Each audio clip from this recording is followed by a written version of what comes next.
Pangalawa, seek a deeper revelation of Christ's love. Unawain natin ang lalim ng pagmamahal sa atin ng Diyos. Kaibigan, hindi sapat na alam mo lang na mahal ka ng Diyos. Maraming taong sasabihin, alam ko naman na mahal ako ng Diyos. Pero ang tanong ay, hindi kung alam mo, kung nararanasan mo ba ito araw-araw. Kasi may malaking pagkakaiba ang kaalaman sa ulo at katotohanan na bumaba na sa puso natin. Ang ibig sabihin ng seek a deeper revelation of Christ's love ay hahanapin mo siya. Ipapanalangin mo na, Lord, tulungan mo ko na mas makilala pa kita.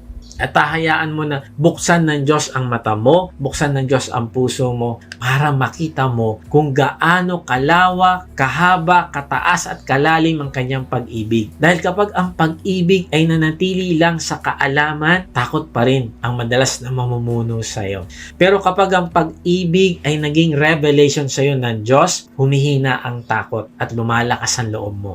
Tuloy natin yung Ephesians 3:18-19. Naway maunawaan ninyo kasama ng lahat ng mga hinirang ng Diyos kung gaano kalawak, kahaba, kataas at kalalim ang pag-ibig ni Kristo. Naway makilala ninyo ang pag-ibig na ito. Bagaman ito'y di kayang maunawaan ng isip. Napakalalim ng sinasabi ng talatang ito. Hindi lang sinabi, naway malaman ninyo.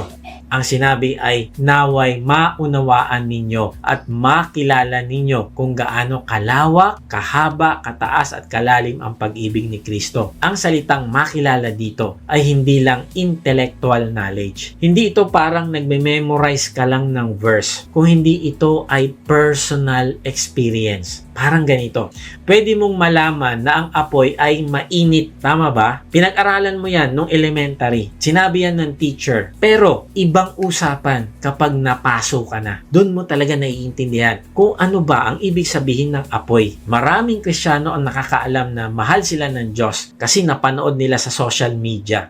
O kaya sinabi ng pastor, pero may pag-aalinlangan pa rin sa kanilang puso. Bakit? Kasi nagkasala sila at iniisip nila, hindi na sila makakabalik sa Diyos. May mga tao ayaw lumapit sa Diyos kasi akala niya wala na siyang pag-asa kasi ang dami niyang nagawang kasalanan.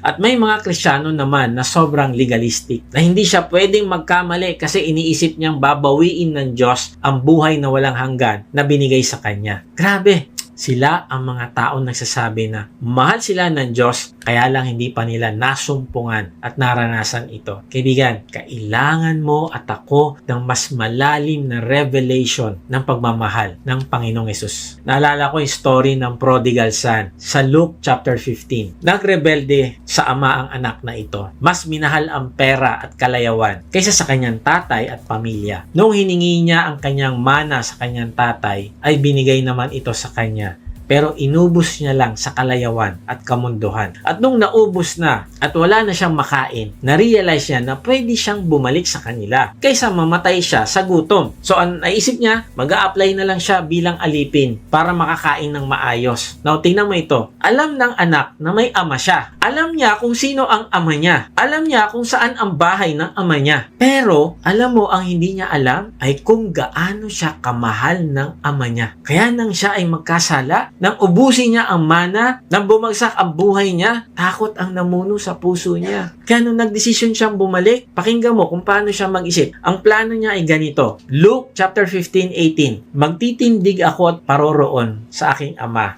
at aking sasabihin sa kanya, Ama, nagkasala ako laban sa langit at sa iyong paningin. Hindi na ako karapat-dapat na tawaging anak mo. Gawin mo akong tulad sa isa sa iyong mga aliping upahan. Ibig sabihin, ang tingin niya sa sarili niya ay ito. Hanggang dito na lang ang kaya ng pagmamahal ng tatay ko sa akin. Hanggang dito na lang ako. Ang laki kasi ng kasalanan ko. May limitasyon ang pagtanggap ng tatay ko. May hangganan ng awa ng tatay ko. Magiging alipin na lang ako. Kaibigan, napakahalaga nito para unawain mo. Oo, bumalik ang anak, pero bumalik siya na may takot pa rin sa puso. Maaring may pagsisisi, pero may insecurity. May hiya pa rin.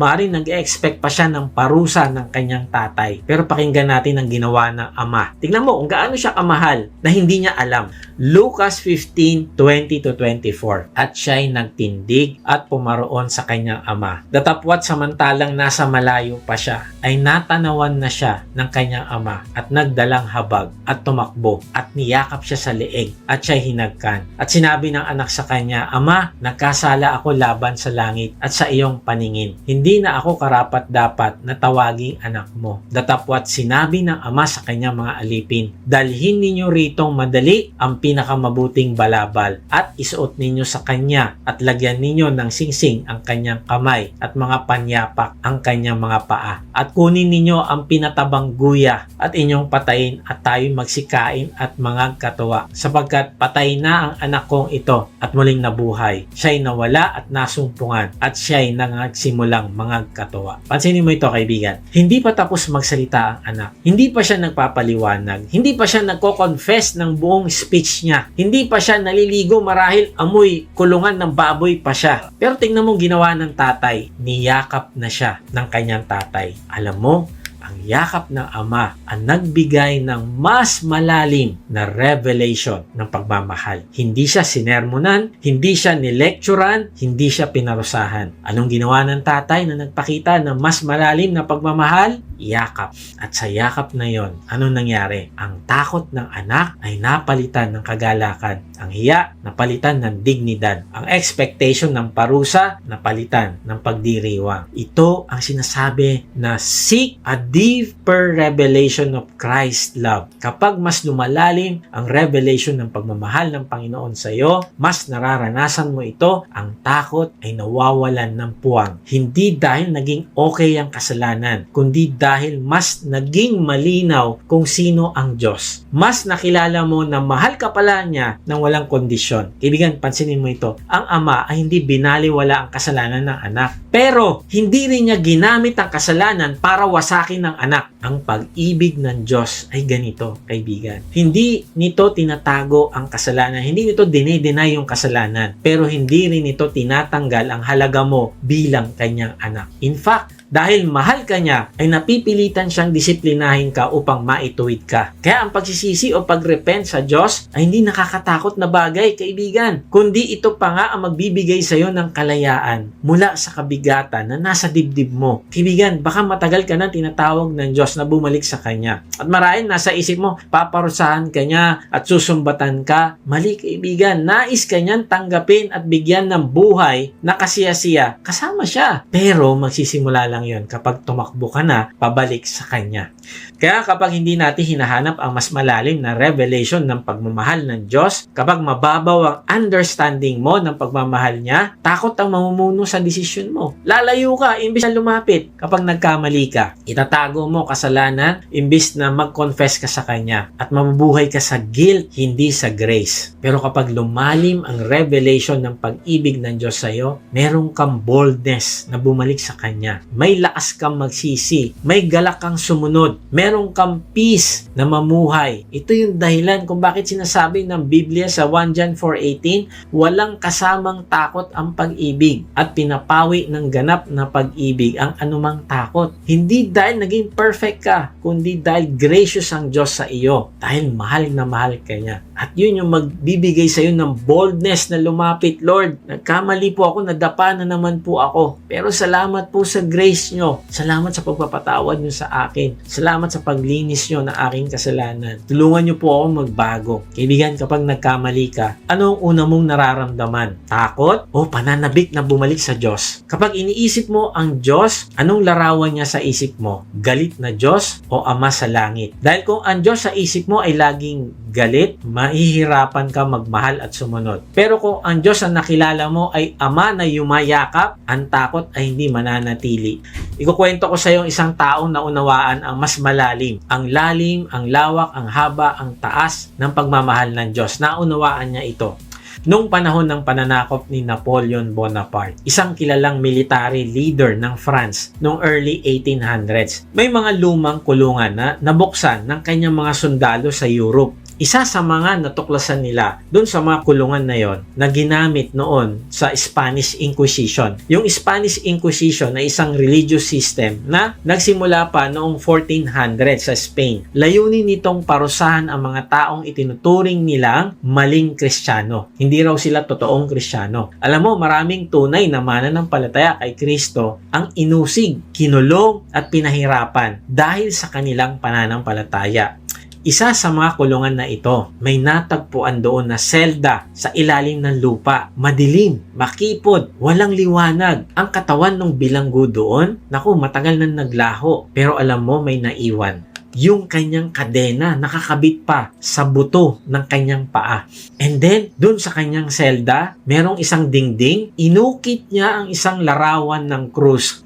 At sa paligid nito, may 4 na salita. Itatranslate ko na lang sa Tagalog. Sa 4 na salita na yon nakalagay, taas, lalim, lapad, at haba. Grabe, isipin mo ito. Kung may taong may karapatang magsabi na hindi mabuti ang Diyos, naku, siya yun. Kung may taong may dahilan para magalit, magreklamo, o sumuko sa pananampalataya, yung nakakulong na yon. Pero hindi yun ang iniwan niyang mensahe. Ang iniwan niya na mensahe ay isang matibay na witness. Gusto niyang malaman ng mundo na sa gitna ng matinding paghihirap niya, na kahit siya ay nakakulong doon sa basement na madilim na yon, nakatanikala yung paa niya. Gusto niya sabihin sa ating lahat na ang Panginoong Yesus ay mabuti at mapagmahal. Nakakalungkot kasi minsan kapag may masamang nangyari sa atin, may problema sa trabaho, sa pera, sa kalusugan o sa pamilya, mabilis nating nasasabi, hindi yata mabuti ang Diyos. Para bang kapag may sakit, hindi na siya mabuti. Kapag may delay, hindi na siya mapagmahal. Pero ang katotohanan, hindi nagbabago ang Diyos. Ang nagkukulang ay ang lalim ng pagkaunawa natin sa kanyang pagmamahal. Kaya nga pinapanalangin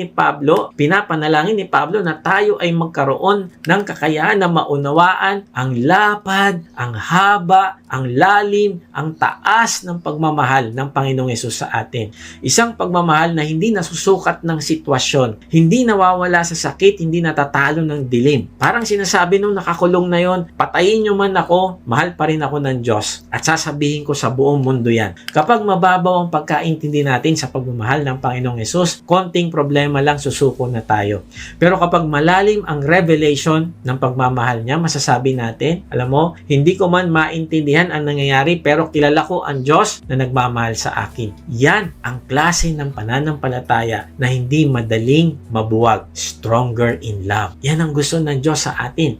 May pananampalatayang nakaugat hindi sa convenience, kundi sa pagmamahal ng Diyos. Kaya kaibigan, ang application nito ay simple pero malalim. Huwag ka makontento sa kaalaman lang na mahal ka ng Diyos, kundi humingi ka sa Kanya ng mas malalim na revelation ng Kanyang pagmamahal sa iyo. Sa panalangin, salita, sa pagbabalik loob mo sa Kanya. Halimbawa, may nagawa kang mali, nasigawan mo anak mo, nakapagbitaw ka ng salitang hindi tama, o bumigay ka ulit sa kasalanang ipinangako mo sa Diyos na hindi mo na gagawin. Alam mo, 2 boses ang pwedeng pumasok sa isip mo. Yung una, takot. Huwag ka muna lumapit sa Diyos. Ayusin mo muna sarili mo. Nakakahiya ka kasi. Pero kapag ang pagmamahal ng Diyos ang nananahan sa iyo, sa mismong sandali na nadapa ka, sa mismong sandali na nagkamali ka, balik ka kagad kay Lord. Lord, patawarin mo po ako, nagawa ko po ito. Hindi dahil sa minamaliit mo yung kasalanan mo, kundi dahil kilala mo kasi ang Diyos na Ama na yumayakap sa iyo sa tuwing tumatakbo ka sa Kanya pabalik na nagsisisi. May mga araw na inisip mo ang future, trabaho, kalusugan, pamilya, pera, at kinakabahan ka. Alam mo, imbis na mag-overthink, huminto ka at magdasal. Sabihin mo, Lord, natatakot ako pero pipiliin ko magtiwala sa kabutihan mo. Hindi mo pa nakikita ang sagot pero ang takot ay nagsisimulang humina dahil mas malinaw na sa'yo kung sino ang Diyos. Alam mo na mahal ka niya. Yun yung rooted in God's love. Maraming tao na nanalangin na parang ini-interview siya sa pag-a-apply sa trabaho. Naranasan nyo na ba pag nananalangin kayo na parang nananalangin kayo sa isang judge o sa isang husgado? Lord, sana po matanggap mo pa rin po ako. Lord, gagawin ko po ang lahat para mapatunayan patunayan ko na sincere ako para tanggapin niyo po ako. Lord, pangako ko po, hindi na ako uulit. Bigyan mo lang po ako ng second chance. Sige na po, last na po. Kaibigan, mahal ka ng Diyos, hindi dahil sa performance mo. Kaya lumapit ka sa Kanya bilang tatay mo sa langit na gracious at merciful. Isa pa, bago ka humiling, magpasalamat ka muna sa pagmamahal niya. Ipaalala mo sa puso mo kung sino ang Diyos at kung gaano Kanya kamahal. May mga tao nagbabasa ng Biblia para maghanap ng utos lang ng Diyos, pero hindi para maunawaan ang pagmamahal ng Diyos sa Kanya. Kaya nga, basahin mo salitaan ng Diyos hindi lang para malaman ang gagawin mo, kundi para makilala mo ang puso ng Diyos. Kapag binasa mo ang salita niya bilang anak niya, unti-unti napapalitan ang takot ng tiwala. Kaya nga, ang challenge ko sa iyo sa point na ito ay kung hanggang ngayon, mas malakas pa rin yung takot, mas malakas pa rin yung pag-aalinlangan kaysa joy sa relasyon mo sa Kanya. Kaibigan, huwag ka tumigil hanggat hindi mo nararanasan ang yakap ng Kanyang pag-ibig. Seek a deeper revelation of Christ's love. Hindi Kanya tinatawag para mamuhay sa takot, kundi tinatawag Kanya para mamuhay sa pagmamahal niya. Pag-ibig na mas malalim kaysa sa kasalanan mo sa Kanya.